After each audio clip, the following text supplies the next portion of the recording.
Well, we begin with that frightening freeway confrontation, a man getting out of a vehicle armed with a gun. The driver who shot that video says the man with the gun had been flashing a badge at him too, but he doesn't believe the man is a cop. 7 Action News reporter Anu Prakash joins us with what police are saying tonight about it all. Anu?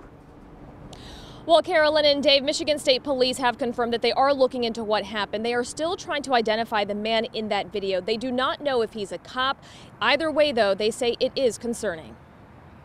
He's got a fake cop badge, and I just want to make sure that we report him. That's the voice of Ronnie Easton while shooting cell phone video of a man in an SUV that he says got into a confrontation with him Tuesday afternoon as he was leaving downtown Detroit.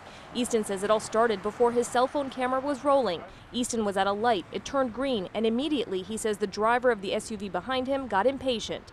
I look back and she's honking, and then there's this guy in the passenger seat and he's thrusting a badge up. Easton says he drove, and then seconds later the man in the SUV approached him. He got out and then he's like, I'm a cop. And I was like, you're not a cop, like, you know, and what does this say? What does this say? I was like, well, hold on, let me get my phone, I'll take a picture. But I don't think that he would do all that if he was like really a cop. Easton says once he mentioned taking a picture of that badge, the man left, but then about a minute later on I-375, that same SUV showed up. But this time Easton had his cell phone camera rolling. Where's your fake cop badge again? I'm reporting. Hey, don't touch my car. You got to stop that, sir.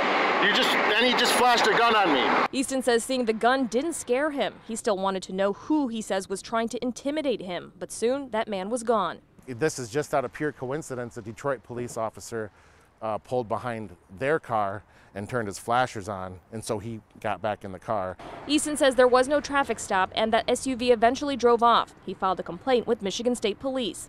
He's doing it to me, he's going to do it to other people. Investigators say they are still looking into what happened. They're still trying to ID the man with the gun and find out if he's a cop. Our investigation is still ongoing, so we don't know if that's the case or not yet. If it is an officer involved, I would have obviously concerns with that as well. Whether he's a cop or not, Easton says he wants that man to get the message. Teach him a lesson. Don't do this to other people. Not a good idea. Now, police stress that it is never a good idea to engage with someone in a situation like that. They say that you should be a good witness, get as much information as you can, but make sure you distance yourself from that situation. Now, because Ronnie Easton did get a license plate of that SUV, they have been able to identify the registered owner, but again, they're still trying to figure out who the guy in that video was. Police tell us it is possible he could face charges. Reporting live, Anu Prakash, 7 Action News.